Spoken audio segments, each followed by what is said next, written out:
Alright, so now that we've decided on our just working on mobile and desktop designs here, we have our dimensions all set up. We said we're just going to go with the normal 480 pixel mobile site and the medium-sized desktop design.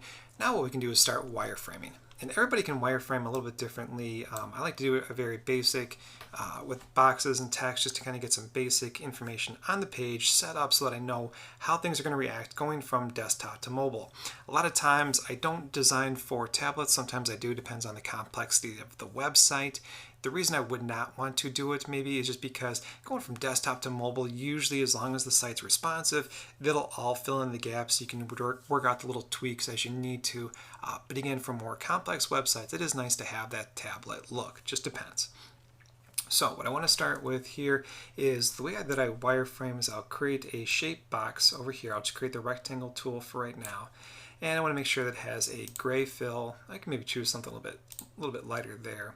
A lot of times I'll have a slightly darker stroke to it, and just a real small, maybe 2 point. I would want to create a box or just a simple shape to represent the area that the item will go in. Now, as you can see, I drew on there, and if I open up my layers palette, I'm just going to pull this out so we can look at it here. Because I was over the desktop area here and I had the desktop option selected, my rectangle is going to show in there. Now, if I were to draw in here, you can see that it automatically said, oh, you must be drawing in the mobile app. So it's going to put all my objects within the mobile area over here. So that makes it really nice. Photoshop's pretty smart the way that it works that way. Now, if I wanted to move something from one area to another, I could just simply click and drag it and it'll appear in the correct folder, well, what I call it, folder or artboard area within your layers palette. So that makes it really nice and easy to transfer over graphics from one to the other. So I'm just going to go ahead and remove those for right now so we can get started. I'm not sure what that item there was. Okay, so what we want to start with is, let's say we're going to design for the desktop first. Maybe I would just want to create a little bit of text. I can just say the logo right there. We can make that a little bit bigger. And there'll probably be some kind of like little logo bug for our design. So maybe just kind of put a little bit of a placeholder there. Maybe I don't know exactly what navigation items I'm going to have right now. I'm probably going to have some kind of text going across the top up here. So I could simply type out something like home, give it a few spaces, about. Let's keep it real simple for right now. We're just doing a wireframe here. So this will be my navigation. Let's say that's how I want it to look. And I can just have that over on the side. Now, one thing I do want to point out here are just two different things real quick before we go too far with this. You may be looking at the desktop and saying, that's kind of a small design for a website here, and the fonts may look a little bit small for a website. Maybe I want to make that a little bit larger. The one thing you always want to be careful of is looking down here at the dimensions of your layout here and how well zoomed in you are. So if I look at this, it says I'm at 66%. If I change that to 100%, now I can see that this is exactly what this is going to look like if it were viewed at 100%, which it would be in a browser on the web.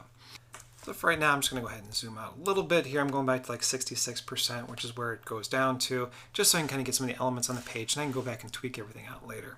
So let's say maybe I want a large photo area up here. I would simply grab a shape box, and I could start to click and drag, move this around up here. So now I've got a nice area for a photo to drop into.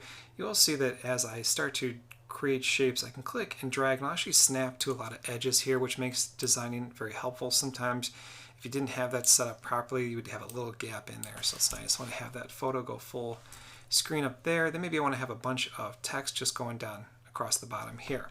Now, as opposed to me trying to assume what the client's going to want, a lot of times people use Greek copy or lorem ipsum or dummy copy, whatever you want to call it.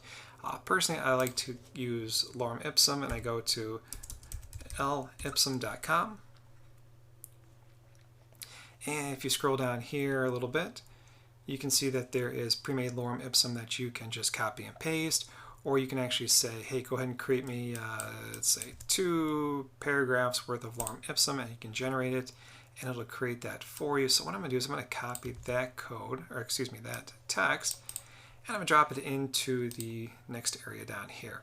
So there's 2 different ways that you can create text on here. You can either just click once and paste the text that we had copied in there, but you'll see that it actually runs off the side of the page up here. So what I'm going to do is I'm going to delete that one. And what I want to do is create a text area where I can click and drag and I can define the exact area that I want the text to be confined to. So now I can go ahead and paste that in there, and I've got my text, so I'm looking good there. Now one thing I do want to show you is when it comes to aligning items.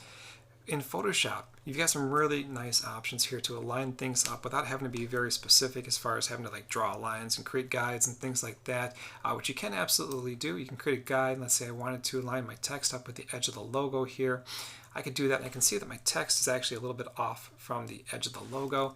But what you can do is you can grab your box or whatever bounding area is here, and as I start to drag over to the side, you'll see that kind of pinkish magenta line shows you that when you are lined up exactly, it'll show you the line and tell you basically when to stop there. So I'm going to go ahead and let that one go. Oops. And now I've got, oops, did I move that around again? Alright, so now that's lined up. So if I wanted to, I could grab a guide just to triple check, and I do see that that is all lined up, so that looks good. I want to do the same thing for my navigation up here. Sometimes it's nice to be able to get it close. I can see exactly what I'm aligning to. So right there, my navigation is lined with the bottom of the logo bug. So even though that's not the final logo, I know at least it's kind of gives that visual representation of being lined up, at least for now. And see, I'm going to go ahead and just bring in the word logo down just a little bit here so that that's lined up. Again, kind of arbitrary at this point. Now what I'm going to do is I'm going to go ahead and shift over to my mobile design here. Now this isn't great, but again, this is giving me a very basic layout of me wireframing the website and kind of getting some initial steps in.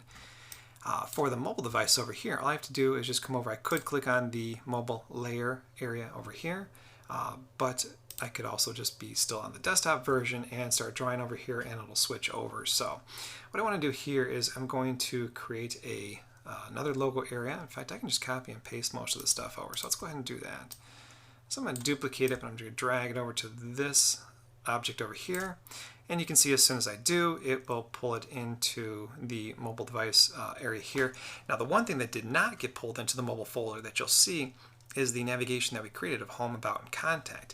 That's because we dragged it so far off the artboard that's no longer really even part of mobile that it just feels like it's floating out here in space somewhere.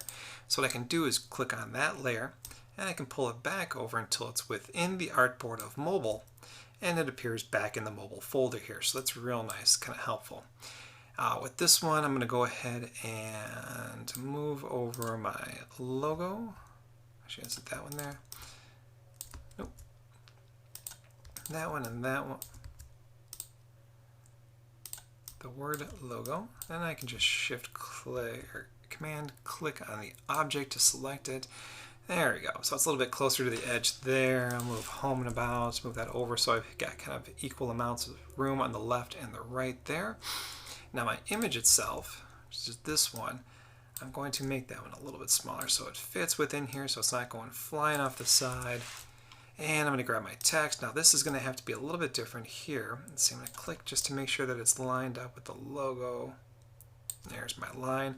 But because it's so far off the artboard, I'm going to, because I got this text area, I can just click and drag and get all my text in there. And see, it's not distorting the text. It's just telling it to kind of come down and stay within this bounding box here. And I've got a little plus icon showing me that there's text kind of missing that's being hidden beyond this text box here. So I can go in and adjust that later, but because this is just Greek copy, I can leave that the way that it is. Alright, so again, nothing super impressive at the moment, but I've wireframed both a desktop and a mobile device, and I can now start to take into consideration UX and UI best practices, and we can start our design after that.